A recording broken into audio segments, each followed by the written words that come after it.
சூப்பரான உடம்புக்கு ரொம்பவே ஆரோக்கியமான பாசிப்பயிறு பணியாரம் எப்படி பண்ணலான்னு பார்க்கலாங்களா? நான் வந்து 1 டம்ளர் பாசிப்பயிரை நைட்டே ஊற வச்சாச்சுங்க. இப்போ வந்து அதை வந்து ஒரு குக்கரில் மாற்றிட்டு கொஞ்சமாக தண்ணி சேர்த்துட்டு இதை ஒரு 6-7 விசில் விட்டு எடுத்துக்கலாம். பாசிப்பயிரை ஊற வச்சு போட்டிங்கன்னா தான் நல்லா சாஃப்டாக இருக்கும்.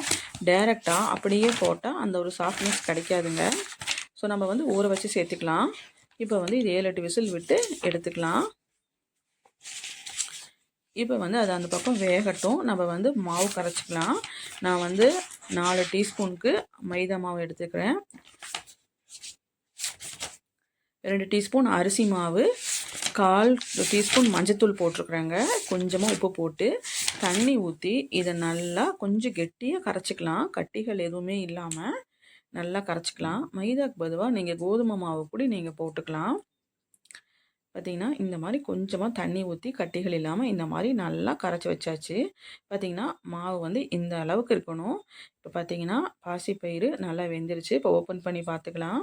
பார்த்திங்கன்னா தண்ணியும் பாசிப்பயிரும் ஈவனாக வெந்துருச்சு. ஏன்னா எக்ஸ்ட்ரா தண்ணி தான் நம்ம ஃபில்ட்ரு பண்ணி தான் வைக்கணும். அது தண்ணி வேஸ்ட் ஆயிரும். ஸோ நம்ம வந்து அளவாக தண்ணி ஊற்றி வேக வச்சு எடுத்துக்கலாங்க. இப்போ கொஞ்சமாக தான் தண்ணி இருக்குது. அது அப்படியே இருந்துட்டு போட்டோம். இப்போ பார்த்திங்கன்னா நல்லா மையாக வெந்துருச்சு. இப்போ வந்து நம்ம ஒரு மேஷரில் நல்லா மேஷ் பண்ணிக்கலாம். இதை பார்த்திங்கன்னா கொஞ்சம் கூடி நல்லா மாவு மாதிரி நல்லா மேஷ் பண்ணிக்கலாம். பார்த்திங்கன்னா இந்த அளவுக்கு நல்லா மேஷ் பண்ணியாச்சு. இப்போ வந்து நம்ம ஸ்டவ் ஆன் பண்ணிக்கலாம். பார்த்திங்கன்னா நல்லா இருக்குது.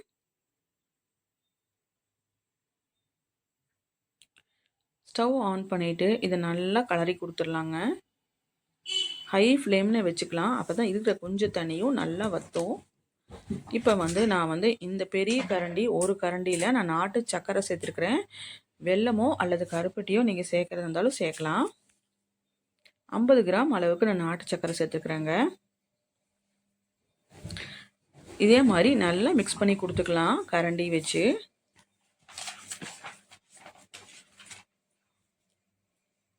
நான் வந்து 1/4 மூடிக்கு தேங்காவை துருவி வச்சுக்கிறேன். இப்போ அதை போட்டுக்கலாம்.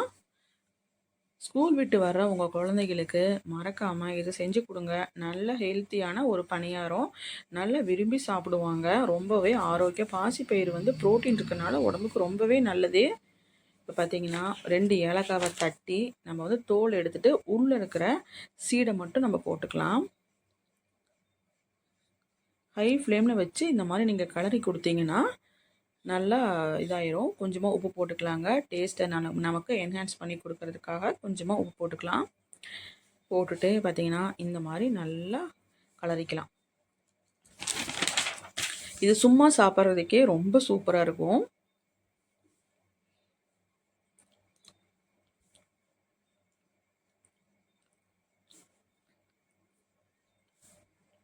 இதை எடுத்து நம்ம அப்புறம் ஆற வச்சோம்னா நம்ம நல்லா ஆறிடுங்க. ஃபேன் காற்றுல வச்சிட்டிங்கன்னா நல்லா ஆறி நல்லா ட்ரை ஆயிரும். பார்த்திங்கன்னா இந்த மாதிரி நல்லா ட்ரை ஆயிரும். இப்போ வந்து இதை நல்லா குட்டியாக பால் மாதிரி நம்ம வந்து உருட்டிக்கலாம். பார்த்திங்கன்னா இந்த மாதிரி ஆயிரும். இந்த பால் மாதிரி நம்ம உருட்டிட்டு இந்த மாவில் நம்ம டிப் பண்ணிக்கலாம். இதுக்கு முன்னாடி நம்ம வந்து பணியாரக்கல் அடுப்பில் வச்சு நம்ம காய வச்சுக்கலாம். இந்த மாதிரி நம்ம டிப் பண்ணி போட்டு எடுத்துக்கலாம். இப்போ பணியாரக்கல் நல்லா காஞ்சிருச்சு. கொஞ்சமாக நெய் போட்டுக்கலாங்க.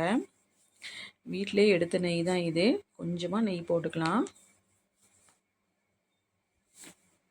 நெய் ஆர் பட்டர் ஏதோ ஒன்று, அப்படி இல்லைன்னா தேங்காய் எண்ணெய், இந்த 3லையும் நம்ம ஏதோ ஒன்று போட்டுக்கலாம். நல்லா காஞ்சதுக்கு அப்புறமா இந்த பால்ஸை இந்த மாவில் டிப் பண்ணி போட்டுக்கலாம். எல்லா உருண்டைகளையும் நம்ம இதே மாதிரி போட்டுக்கலாம். பார்த்திங்கன்னா பார்க்கவே அழகாக இருக்குது. சாப்பிடவும் ரொம்ப சூப்பராக இருந்துச்சுங்க. ஒரு டிஃப்ரெண்ட்டான ஒரு ஸ்நாக்ஸ் தான் இது. எல்லாத்தையுமே போட்டாச்சு. இப்போ அழுங்காமல் இந்த மாதிரி ஒரு கோன் ஊசி மாதிரி வச்சுட்டு நம்ம திருப்பி போட்டோம்னா அது நல்லா சூப்பராக திரும்பி வந்துடுது. ஈஸியாக செஞ்சிடலாங்க. ஒரு 15 மினிட்ஸ் இருந்தாவே செஞ்சிடலாம். பாசிப்பயிரை மட்டும் நீங்கள் வந்து ஊற வச்சிடணும்.